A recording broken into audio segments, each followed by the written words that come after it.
Bom, pessoal, então agora sim, para fechar o capítulo, a gente vai falar sobre oscilações amortecidas, forçadas e ressonância, tá?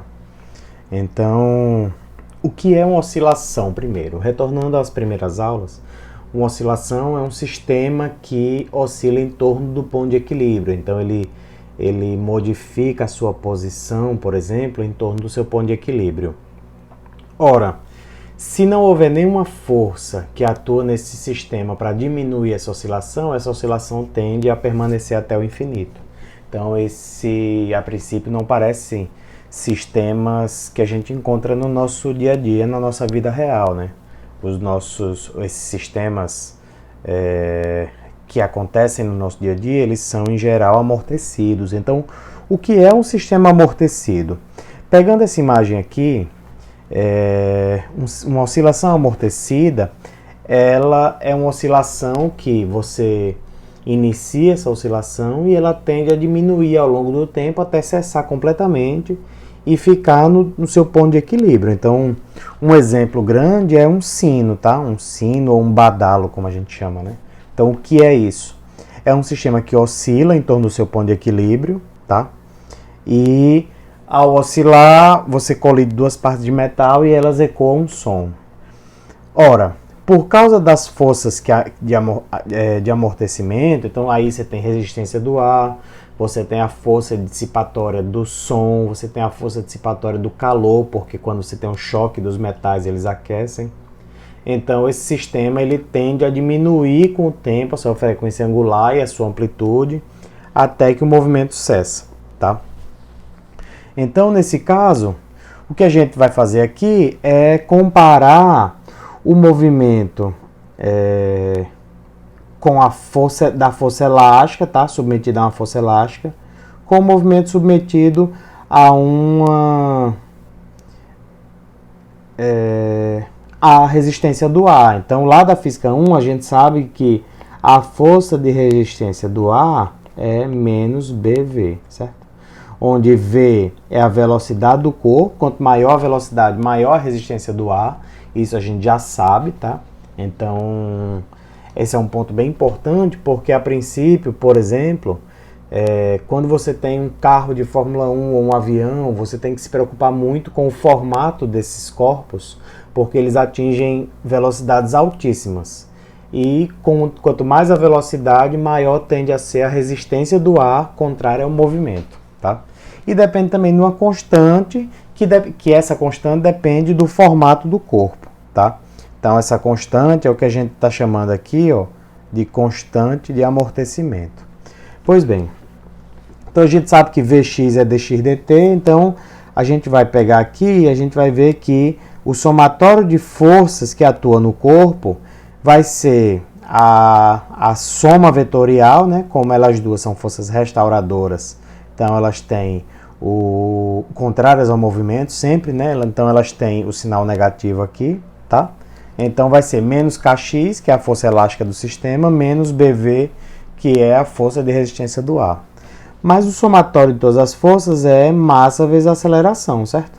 Então a gente vai ter massa vezes aceleração é menos Kx menos Bv. Então a gente chega a uma expressão, essa expressão ela também pode ser descrita como expressão de movimentos oscilatórios.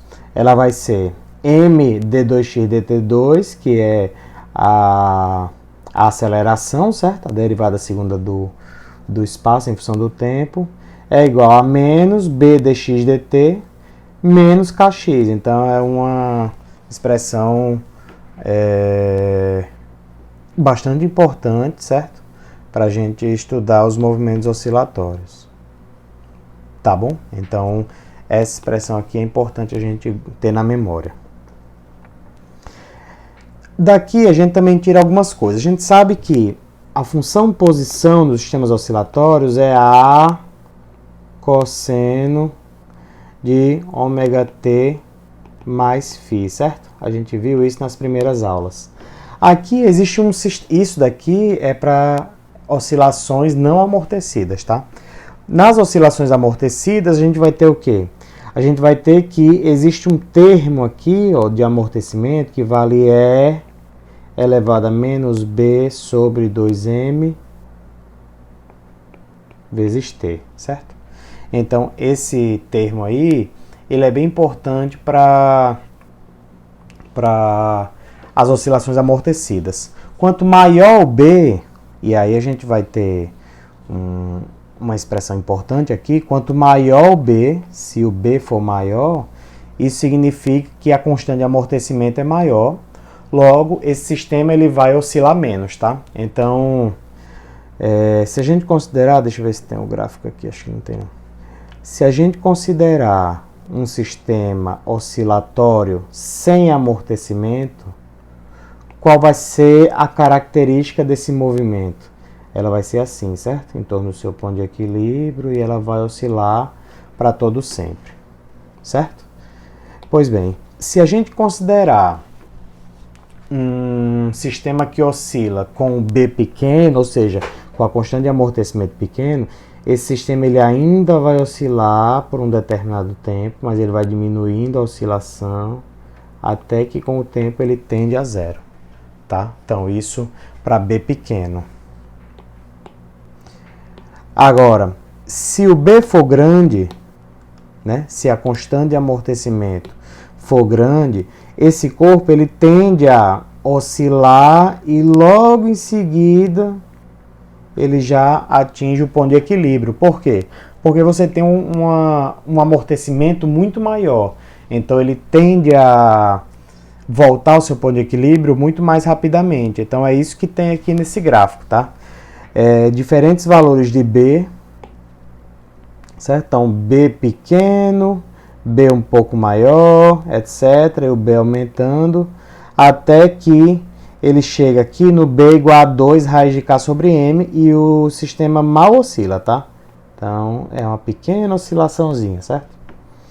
Então, ó, ele diz aqui, se B é maior ou igual a raiz de 2km, o pico desaparece completamente. Na verdade, isso aqui é 2 raiz de km, tá? 2 raiz de km. Por que isso? Porque dessa expressão aqui, ó, certo? A gente tira a seguinte conclusão, tá? Se esse argumento K sobre M menos B ao quadrado sobre 4M ao quadrado for igual a zero, certo? Isso vai significar que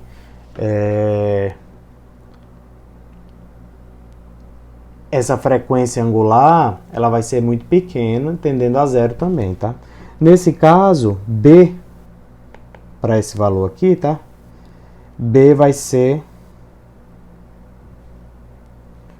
fazendo essa conta, 2 raiz de km. Então, esse é um valor específico, por isso que aqui ele trata em torno de 2 raiz de km, 0,2 raiz de km, 0,4 raiz de km, tá?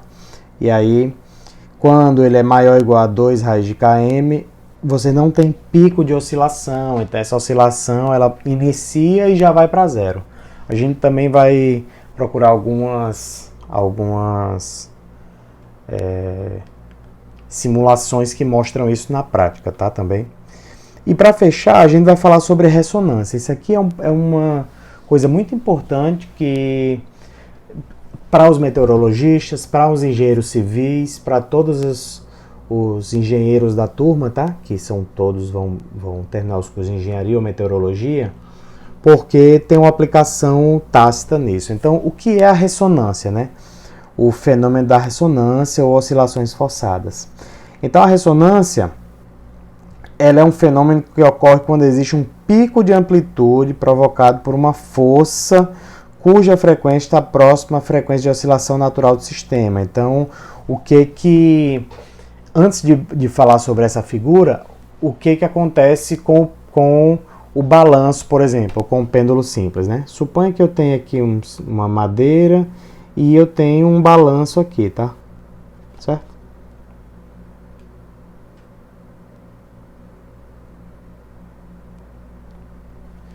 Certo? E esse balanço ele está se movendo.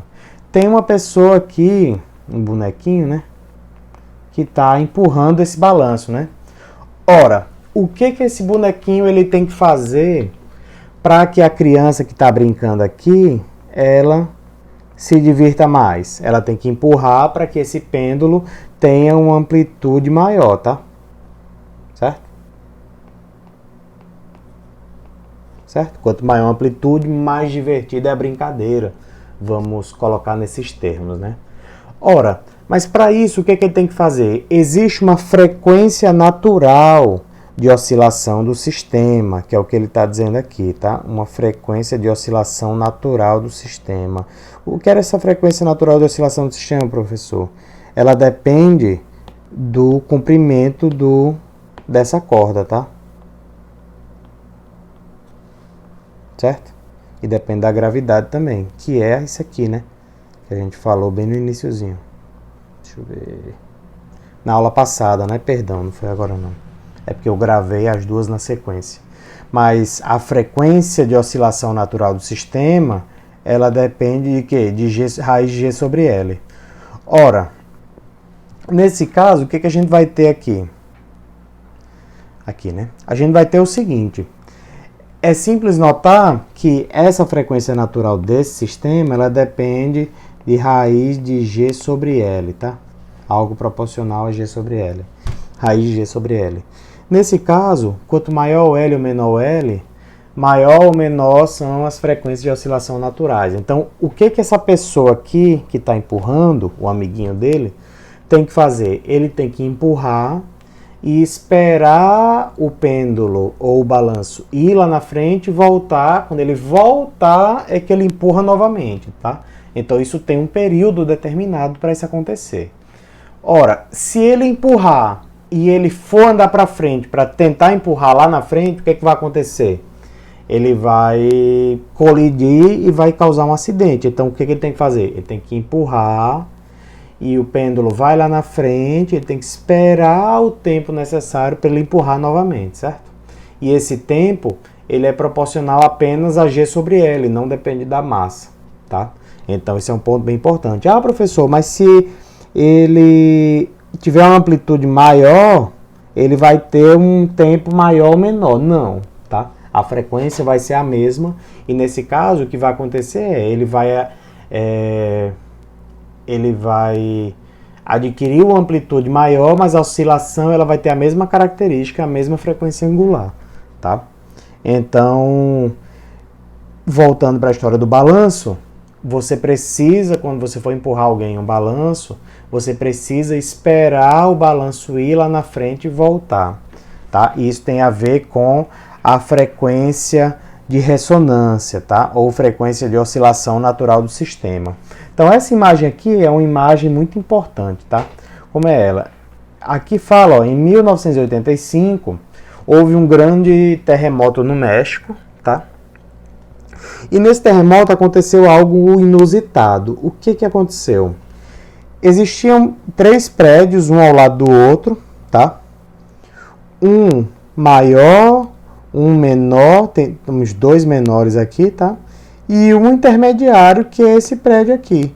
E o que aconteceu? Só o intermediário caiu. Por que isso acontece? Por um fato simples, tá? Quando você tem o terremoto, a Terra vibra em uma certa frequência, tá?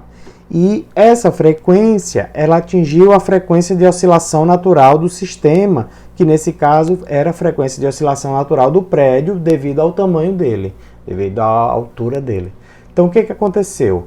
Quando você atinge a frequência de oscilação natural, você aumenta a amplitude da oscilação, certo? Que é o que acontece no balanço. Quando a pessoa que está empurrando, ela consegue fazer a leitura da frequência natural do balanço, você aumenta a amplitude. E, a princípio, quem está estudando engenharia civil sabe que os prédios ou sistemas prediais, eles são feitos para suportar oscilações e não para oscilar. Então, eles podem oscilar, eles até devem oscilar dentro de um determinado limite, mas eles não são feitos para isso, eles são feitos para ser corpos rígidos. Então, nesse caso, o que aconteceu? O terremoto ele atingiu a frequência ótima de oscilação desse prédio aqui, que tinha um tamanho ou uma altitude L, tá? Os outros não, os outros ficaram intactos. mas esse vibrou na frequência que houve o terremoto e aí esse prédio caiu, os demais não, tá? Um outro exemplo importante chama Ponte de Tacoma. Então, essa semana eu vou mostrar para vocês o vídeo da ponte caindo, que é uma ponte que nesse dia houveram ventos que fizeram com que a ponte oscilasse na sua frequência de oscilação natural e aí ela adquiriu uma amplitude maior do que a que deveria e a ponte quebrou. Isso é uma ponte nos Estados Unidos. Então chama Ponte de Tacoma, tá? Então já dei uma pesquisada nisso, tá bom? Então com isso a gente fecha o nosso capítulo 13, enfim. Essa semana ainda, na quarta-feira, eu vou postar alguns vídeos e algumas simulações, tá? Vai ser algo parecido com o que a gente faz aqui, então eu vou gravar a minha tela e vou mostrar para vocês essas coisas, vídeos e simulações de todo o conteúdo do capítulo. E na sexta eu vou postar alguns exercícios que eu vou fazer e vou pedir também para vocês fazerem, tá bom? Então, por hoje é isso. E semana que vem a gente começa um novo capítulo. Então, uma excelente semana de estudos a todos e até quarta-feira.